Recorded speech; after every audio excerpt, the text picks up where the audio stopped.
fois les bains municipaux de Briançon, puis pendant longtemps il n'y avait plus rien, et le besoin s'était fait sentir d'avoir un lieu où les gens qui malheureusement n'ont pas les moyens ou qui souvent n'ont d'autres lieux de vie que la rue, d'avoir un endroit pour pouvoir avoir un comportement humain. Et donc nous avons créé cette douche municipale à l'ancienne école du Prorel.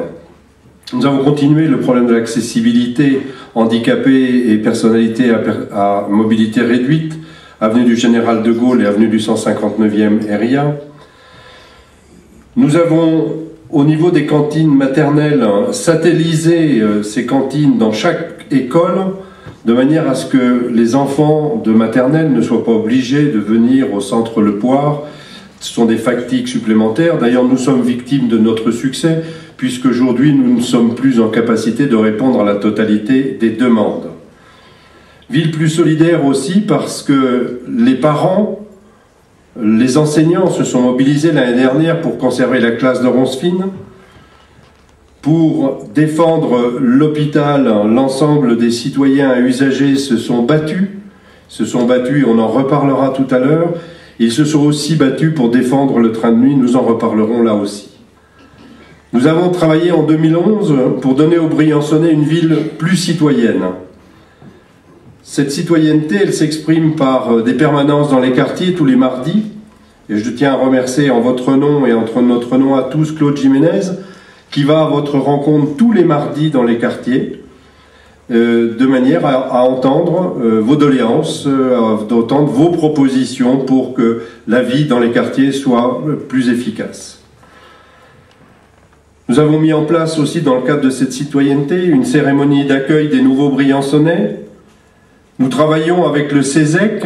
CESEC, c'est ce Conseil économique, social et citoyen qui tâche de porter un regard différent sur les problématiques de notre cité et qui nous fait des propositions pour résoudre un certain nombre d'obstacles que nous rencontrons.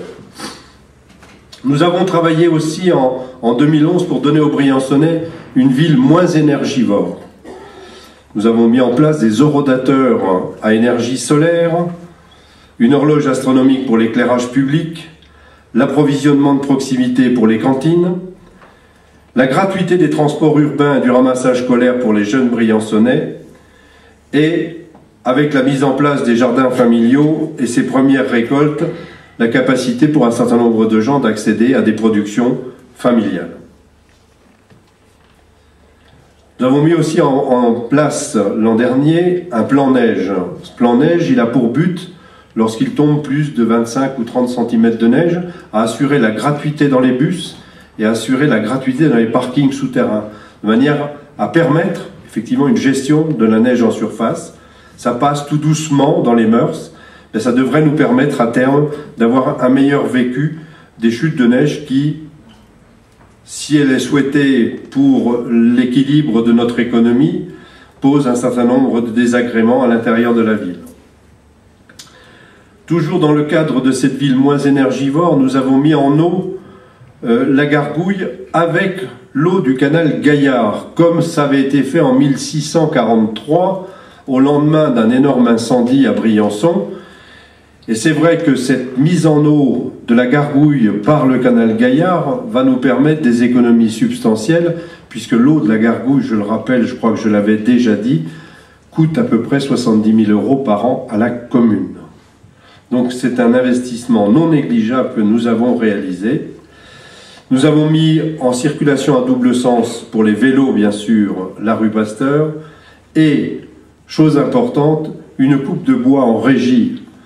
Coupe de bois en régie, ça veut dire que ceux qui n'ont pas la capacité de faire l'affouage ont la capacité de pouvoir récupérer du bois qui est déjà préparé, qui n'ont plus qu'à aller chercher au Fort des Têtes, puisque c'est l'endroit où nous le stockons. En 2011, nous avons travaillé pour la mise en valeur de notre patrimoine. Le chemin de ronde, alors il y a des critiques, bien sûr, parce que la mise en sécurité du chemin de ronde passe par la mise en place de réseaux de fils de fer qui ne sont pas très esthétiques, mais c'est une nécessité. Donc ce chemin de ronde est en sécurité, ainsi que le fort du château.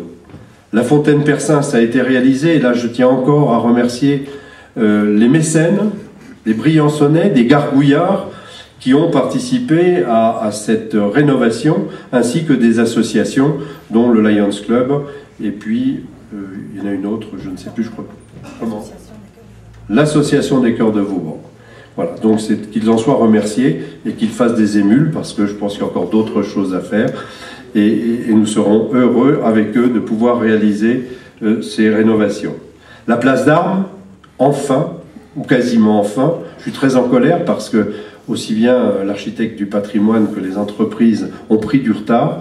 Ce que nous devions inaugurer début décembre ne le sera que dans quelques semaines. Ceci étant, la place d'Armes, tant attendue, tant promise, est enfin là, et chacun pourra admirer ce qui existait du temps de Vauban, et qui, pour certains même, au niveau de la partie qui est le long du tribunal, existait encore il y a une trentaine d'années, non pas en bois, mais en ferraille. Toujours dans le cadre de la mise en valeur du patrimoine, la valorisation du site UNESCO par un accès réglementé à la cité Vauban, un travail de mise en valeur qui a été reconnu par les représentants d'ICOMOS qui sont passés le mois dernier, et il y avait 3 dames, la présidente d'ICOFOR qui est une Canadienne, il y avait une Cubaine, et la 3e était, je crois, portoricaine. Voilà.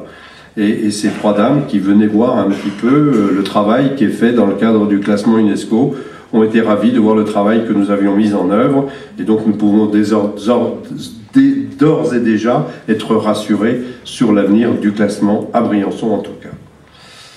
Bien sûr aussi dans ce cadre de la mise en valeur de notre patrimoine, il y a le plan de sauvegarde du patrimoine fortifié, et nous avons négocié avec l'État, à Drac, pour 50% de participation, la région et le département pour 20% de participation, 1 500 000 € de subvention, enfin il y a 10% payés par la commune, donc ça fait 1 350 000 € qui seront versés chaque année pour faire des travaux sur les fortifications de Briançon, sur les forts de Briançon. Tout ça est déjà programmé pour les 3 années qui viennent. Donc c'est un travail dont nous pouvons être fiers, parce qu'effectivement, pour la ville de Briançon, ça représente un investissement minime, mais ça va nous permettre de faire des travaux importants. Nous avons travaillé en 2011 pour donner aux Briançonnais une ville qui bouge, une ville qui grimpe, mais tout ceci dans le souci des finances. Nous avons obtenu, pour la 2e année consécutive, une participation de la Direction générale des collectivités locales. L'année dernière, c'est 2 millions, cette année, c'est inférieur, c'est 370 000 €, mais quand même. Sachons remercier l'État, qui a su nous accorder par le biais de cette dotation des collectivités locales, cette somme. Je tiens à remercier tout particulièrement les ministres qui nous ont aidés dans cette démarche, à savoir M. Richert et M. Barouin, et puis bien sûr Mme la préfète et surtout M. le sous-préfet, ici présents, qui ont œuvré de ce sens pour nous aider à acquérir cette année encore cette subvention. La ville qui bouge aussi dans le cadre des finances, c'est la vente d'un terrain important à un promoteur briançonnais. C'est le terrain des Mouettes qui a été vendu, signé à la fin de l'année, pour la construction de 34 appartements. Donc là aussi, c'est un quartier qui va revivre différemment, qui va au pied du Prorel, face à la cité des Crocs, avoir donné une nouvelle énergie à ce quartier.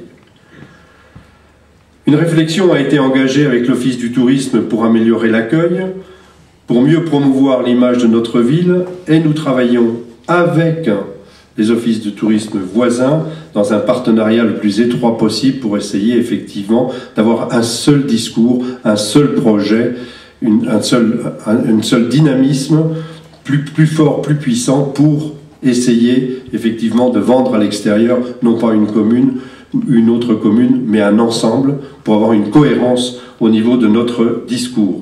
Ça n'est pas toujours facile, des critiques fusent ça et là, il n'empêche que c'est dans ce sens que nous allons et c'est dans ce sens que nous continuerons à aller. Des animations de qualité ont été mises en place dans cette ville qui bouge, l'année dernière autour du Tour de France, avec la première Coupe du Monde d'escalade, la course de roller ski qui s'est tenue dans la ville cette année et qui débouchera cette année sur des championnats de France, la fête médiévale, le son et lumière au Fort des Têtes, tous les spectacles qui tout au long de l'année, qui sont subventionnés mais qui animent notre ville, qui donnent une vigueur à notre ville. L'avant-dernier en date était la manifestation Art et Handicap qui s'est tenue ici même, qui a permis de rassembler de nombreuses personnes pour montrer le dynamisme des gens qui sont handicapés vis-à-vis de l'art, mais aussi du rôle de l'art vis-à-vis de ces personnes handicapées. Et je pense que c'est une expérience que nous renouvellerons parce qu'elle a été extrêmement positive. Et puis le dernier spectacle qui a rassemblé des milliers de personnes à la Chape le soir de la Saint-Sylvestre pour le conte de Blanche-Neige qui avait été présenté par l'équipe de Jean-Luc Lejeune. Alors, à ce niveau-là de ma rétrospective, je voudrais saluer le dynamisme des associations culturelles, sociales, sportives, et saluer l'engagement de ses dirigeants et de ses membres. Parce que tout ça, ce sont des activités souvent ou quasiment totalement bénévoles, et donc je pense qu'il est important de rendre hommage à ces associations et à tous ces bénévoles. En 2009, nous avions promis de dissocier le hockey de la mairie, de dissocier le sport du politique. Et nous l'avons fait.